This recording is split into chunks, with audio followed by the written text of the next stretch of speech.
I have lost this ring more than once and less than 30 times. That's not even a joke. At this point, it's basically a lifestyle. I found it at the bottom of a washing machine 3 times and I've baked it inside a 60-degree dryer for over 3 hours. Twice. One morning, I even found it face down outside at minus 10 degrees. I wasn't even aware I'd lost it until I was heading out and saw it by accident on the frozen ground.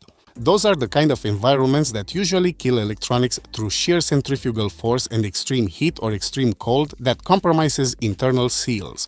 Most devices would be a vibrating paperweight after being subjected to those two extremes, but this thing just pings my phone and stays connected, meaning that this is the Ultrahuman Ring Air, a Bluetooth low-energy transmitter wrapped in titanium. Depending on the size, it weighs between 2.4 and 3.6 grams. At roughly 8.1 millimeters wide, it is 11 times lighter than most smartwatches and is water resistant up to 100 meters. To understand why it survives these scenarios, you have to look at it as a two-part hardware-software equation, where the ring is the sensor and the app is the receiver. The experience with this gadget begins with the logistics, and the delivery process reflects the premium nature of the hardware. The shipping is handled with a level of care you don't always see. Even the outer brown cardboard box is firm and well constructed to prevent any transit damage.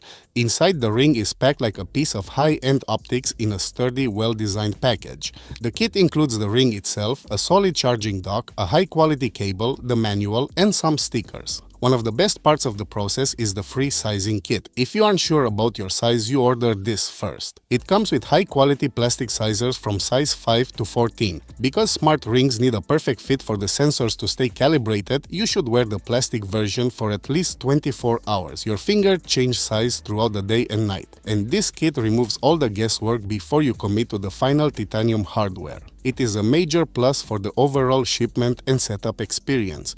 If you don't want to wait for the sizing kit and by any chance you own a 3D printer, Ultrahuman got you covered with the files which you can download from their website. You can find the direct link in the description. Again, it is a major plus for the overall shipment and setup experience.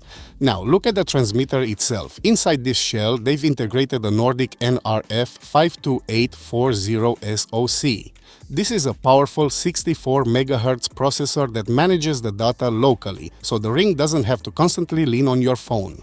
The sensor stack includes infrared PPG sensors and red and green LEDs. For tracking heart rate and oxygen saturation, a 6-axis motion sensor to capture movement and sleep stages, and a medical-grade non-contact skin temperature sensor. Because the ring sits on your finger where blood flow is much higher than at the wrist, the raw data is naturally cleaner and more accurate.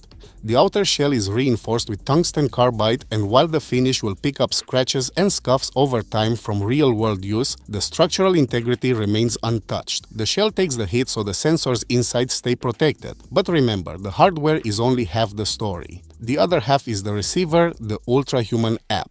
If you are new to this type of accessory, the app can feel overwhelming at first. You'll open it and see a massive amount of data points like sleep index, stress rhythm, and recovery scores, along with metrics such as brain waste clearance and circadian phase alignment. It's a lot to navigate when you're just starting out.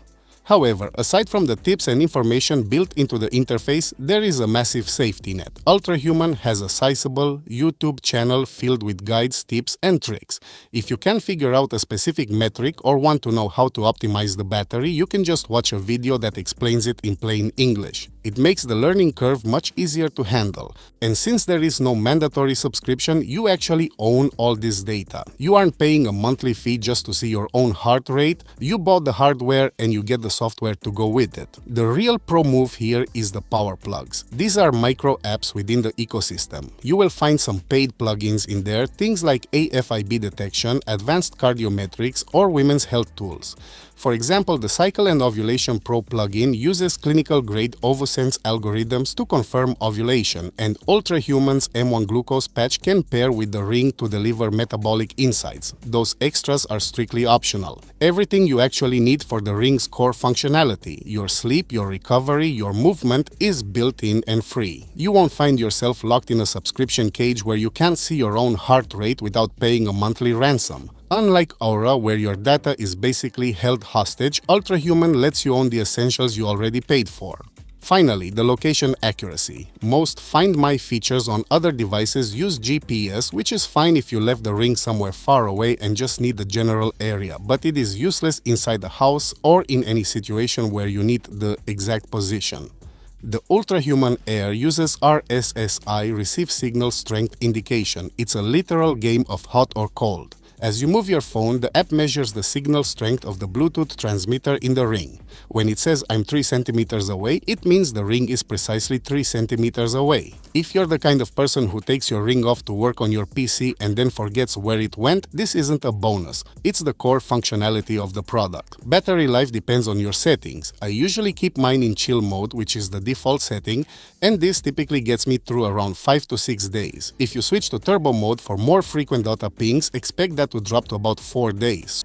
So, is it worth roughly €350? If you want a piece of tech that can survive a 60-degree laundry cycle, a minus 10-degree freeze, and be found with military precision in a pile of laundry, then yes, it is 50% resilient hardware and 50% intelligent software. It is a logical wearable because it doesn't try to be a phone. It just tries to be a reliable sensor and transmitter. This is one of the few times where the tech actually lives up to the real-world requirements.